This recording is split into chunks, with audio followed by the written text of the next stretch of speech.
Hello friends, welcome to my channel.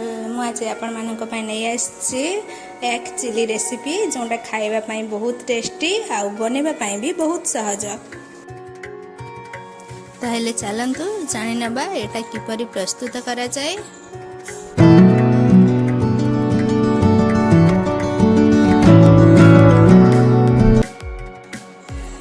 प्रथमे मुझे किसी अंडा नहीं जाइछि।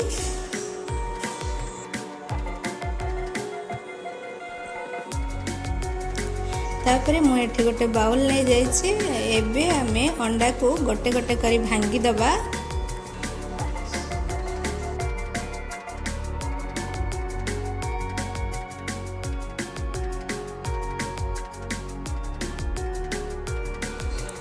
अंडाटा भांगिला परे एथिरे आमे वर्तमान पाउडर मसाला गुड़ाक पकेबा।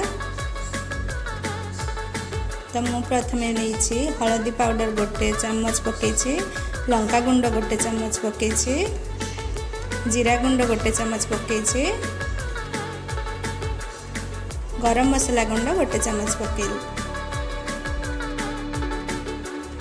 एवं स्वाद अनुसार लुण पकईदबा। लुणटा अल्प पकईबे, अंडारे अधिक लुण पकईदेले सेटा लुणिया लुणिया लगे। एबे ताकू भल भाव फेंटिकी सबको मिक्स करदबा।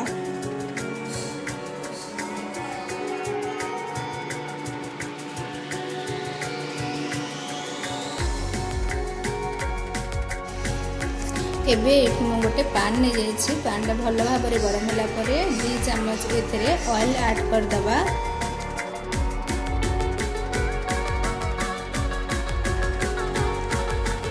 तेलटा गरम होला परे आमे जो फेंटिकी रखिथिबा अंडा को जेमिते आमे आमलेट तैयारी करू ठीक सेही परि भाबरे अंडारे गोटे आमलेट बनै देबा।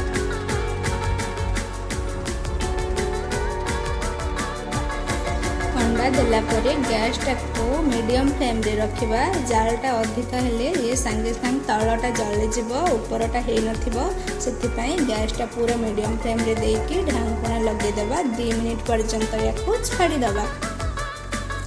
2 मिनिट परे आमे याकू लेउटे देबा। आरपट हवा पई मध्य 2 मिनिट ताकू छाड़ी देबा। एबे याकू आमे स्क्वायर शेप रे काटी देबा। देखंतु मु सब को स्क्वायर शेप रे काटी दउछि। एमिति आपण माने चाहिले याकू ट्रायंगल शेप रे मध्य काटी परिबे।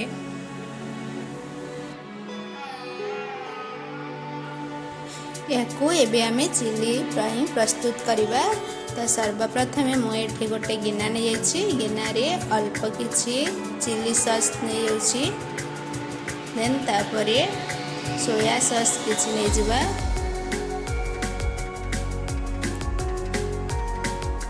गोटे चम्मच सोया सॉस नै जिबा।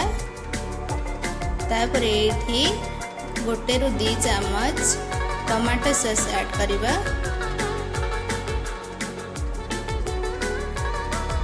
एथिरे अल्प टिके विनेगर ऐड कर दबा। सब को भल भाव मिक्स कर दबा।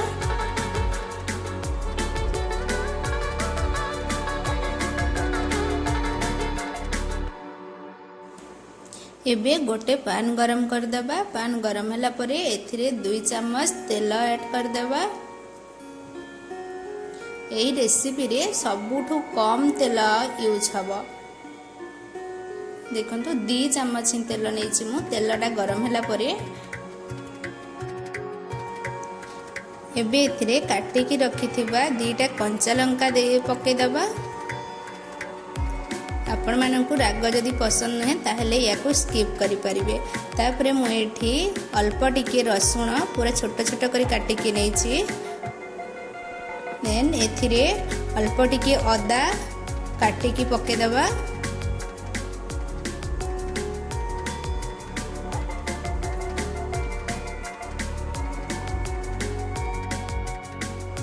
एबे याकू 2 मिनिट पई फ्राई कर दबा।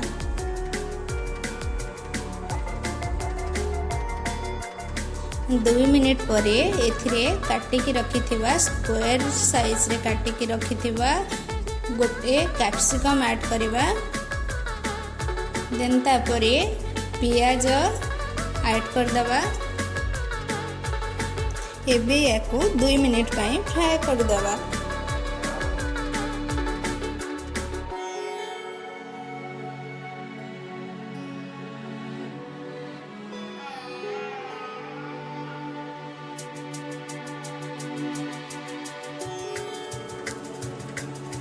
वर्तमान एथिरे स्वाद अनुसार लुण पकेदबा।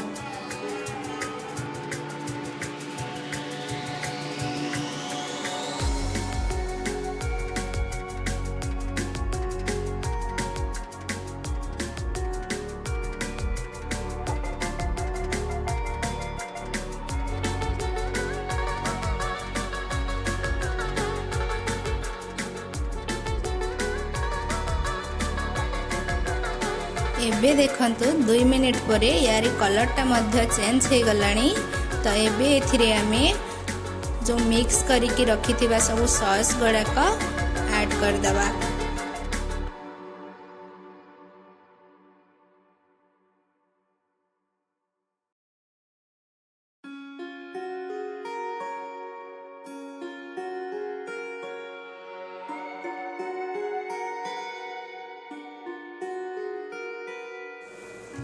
एबे एई सब को भल भाबरे मिक्स करदबा।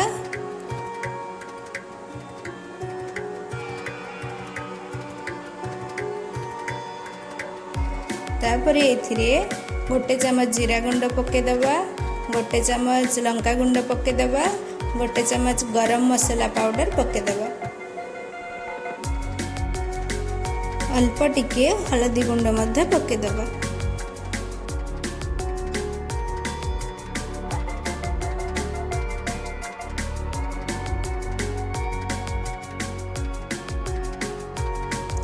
एबे ए सब को भल भाबरे मिक्स करिकी याको 2 मिनिट पर्यंत फ्राए करदबा।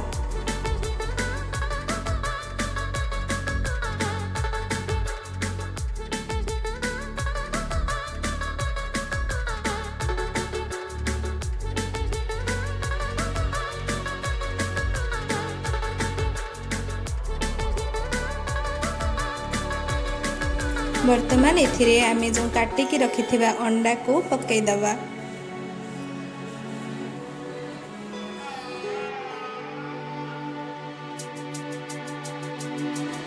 याकू जिते बेले मिक्स करिवे ध्यान देबे, धीरे धीरे याकू मिक्स करिवे नहेले अंडार पीस सब भांगी जिवो।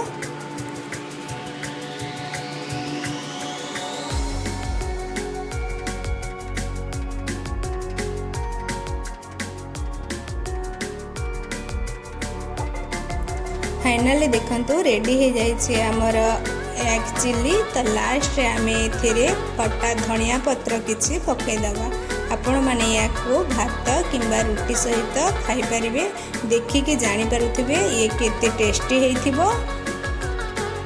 आपण माने बहुत प्रकार एग चिल्ली रेसिपी बनैकी खाई सारिथिबे, किंतु एमिति प्रकार रे गोटे थर निहाती ट्राए करंतु एवं केमिति टेस्ट लागुछि कमेंट सेक्शन रे कमेंट करी जणांतु।